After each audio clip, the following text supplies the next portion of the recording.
అయ్యా ఈ రోజున మీకు ఒక ప్రధాన అంశంతో ఈ రోజున మేము ముందుకు నేను వస్తున్నాను. అదేంటంటే రాష్ట్ర ముఖ్యమంత్రి వర్యులు పాపం వైఎస్ జగన్మోహన్ రెడ్డి గారు ప్రతిష్టాత్మకంగా చేపట్టిన ఆట ఆడుకుందాం ఆంధ్ర అనే ప్రోగ్రామ్స్లో నేను కొన్ని వాళ్ళు చేసిన పనుల గురించి మీకు చెప్తాను. ప్రజలతో ఆంధ్రప్రదేశ్ రాష్ట్రంలో ఉన్న 5 కోట్ల మంది ప్రజలతో ఏ విధంగా ఆట ఆడుకున్నారో ఒక్కసారి ఈ యొక్క వీడియోలో మీకు విశ్లేషణ ఇస్తున్నాను, జాగ్రత్తగా వినండి.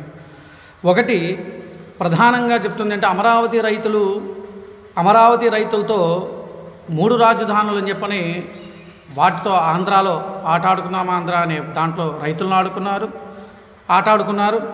నిరుద్యోగులకు ఉద్యోగాలు ఇస్తాను అని చెప్పి నిరుద్యోగులతో ఆట ఆడుకున్నారు. గంజాయి ఉత్పత్తిలో మన ఆంధ్రప్రదేశ్ ప్రథమ స్థానంలో ఉంది అని అంటే యువతలను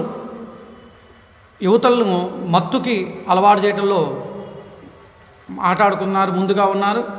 అలాగే ఉద్యోగస్తులకు సరైన జీతాలు ఇవ్వకుండా, సరైన వాళ్ళ ఎంప్లాయీస్ జీతాలు ఇవ్వకుండా వాళ్ళని కోతలు కోస్తూ వాళ్ళ జీవితాలతో ఆట ఆడుకున్నాడు. అదేవిధంగా అక్రమ కేసుల్లో ప్రథమంగా జనంతో ఆట ఆడుకున్నాడు. ఇసుక మాఫియా పనులు అంటే లేబర్ పనులు చేసుకునే వాళ్ళ జీవితాలతో ఆట ఆడుకున్నాడు. మరలా రౌడీయిజంలో వారికి మించిన వారు లేదు అన్నట్లుగా రౌడీయిజంలో ఆంధ్ర ప్రజలతో ఆట ఆడుకున్నారు. ఇన్ని ఆటలు ఆడుతూ మళ్ళా మేము ఆంధ్ర ఆట ఆడుకున్నారా అనే ప్రోగ్రాం చేస్తున్నారంటే మరి ఏ విధంగా మీరు రాష్ట్ర ప్రజలారా మీరు ఒక్కసారి ఆలోచించండి. నేను ఈ క్వశ్చన్లు అడిగినవి కరెక్టా కాదా అని మీరు ఒక్కసారి ఆలోచించండి.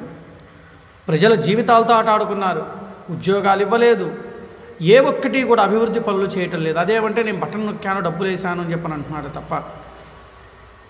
ఆట ఆడుకుందాము ఆంధ్ర అనే ప్రోగ్రాంలో మీ నాయకులు కబ్జాలు చేయకుండా ఉంటే ఖాళీ స్థలాల్లో విపరీతంగా పిల్లలు ఆడుకునేవాళ్ళు. ఇవాళ మీరు ప్రత్యేకంగా పెట్టాల్సిన అవసరం లేదు.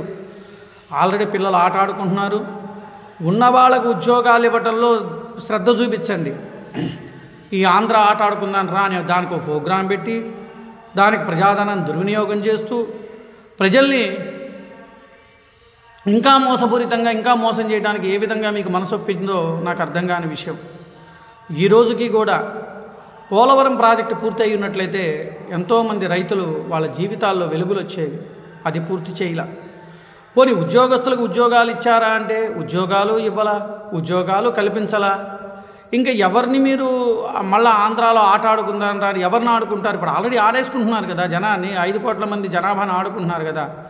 మరి ఏ విధంగా మనము పరిగణనలోకి తీసుకోవాలి? ప్రతి ఒక్క జీవితాల మీద కూడా ఆట ఆడుకోవటం మొదలుపెట్టాడు. మరి ఇప్పుడు మరలా ఎన్నికలకు నేను సిద్ధము అని చెప్పేసి నేను సిద్ధము అని చెప్పని ఒక బ్యానర్ పెట్టుకొని మరలా ముందుకు వస్తున్నాడు. అంటే ఇవన్నీ కూడా చేసిన తర్వాత ఇవన్నీ నేను చేశాను, మరలా రేపు వచ్చేసారి కూడా నేను ఇవి చేస్తాను, అందుకే నేను ఎన్నికల్లో నేను సిద్ధంగా ఉన్నాను, ఆంధ్రప్రదేశ్ రాష్ట్ర ప్రజలు మరొకసారి మోసం చేయడానికి నేను ముందుకు వస్తున్నాను, నేను సిద్ధంగా ఉన్నాను అని చెప్పడం కోసం నేను సిద్ధము అని చెప్పేసి పెట్టుకొని ముందుకు వస్తున్నారు. రాష్ట్ర ప్రజలారా మీరు ఆలోచించండి. ఈ రోజున మనం ఎంత స్థాయికి దిగజారిపోయామనంటే ఉద్యోగాలు లేక వలసబారితులాగా వలసలబోతూ ఉన్నారు. ఇవన్నీ కూడా మనం ఎన్నో చూస్తూ ఉన్నాం. నేను చెప్పిన ప్రతి మాట కూడా ఇది నిజమా కాదా అనేది మీరు ఆలోచించండి. నేను ఎందుకు చెప్తున్నానంటే ఇవన్నీ కూడా జరిగిన సంఘటనలు. అమరావతి రైతులతో జీవితాలతో గత 4 సంవత్సరాల నుండి వాళ్ళ జీవితాలతో ఆట ఆడుకున్నారు. ఇవాళ అలో లక్ష్మణ అంటూ రోడ్ల మీద పడి అనేక ధర్నాలు, అనేక విధంగా వాళ్ళు చేతనైనంత వరకు వాళ్ళు చేయాల్సిన ఎందుకు అమరావతి రాజధాని కావాలి అని చెప్పేసి ఇది చేస్తున్నారు. అయినప్పటికీ కూడా ఆ యొక్క ముఖ్యమంత్రుల చలనం లేకపోవటం అంటే చాలా హాస్యాస్పదంగా ఉన్నది. అదేవిధంగా మంత్రులు అట్లానే తయారయ్యారు.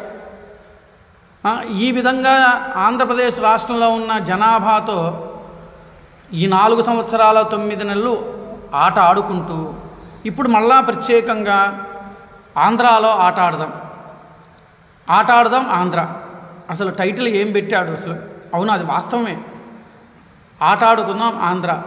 అందరితో ఆడుకున్నారు ఆల్రెడీ, ఇంకా ఆడుకోబోతున్నాడు. ఇప్పుడు మరలా ప్రత్యేకంగా ఏదో డిఎస్సి నోటిఫికేషన్ అని చెప్పేసి ఒకటైతే వదులుతానని చెప్పని అంటున్నాడు. మళ్ళీ అది కూడా మోసపూరితంగా చేసే ఆట.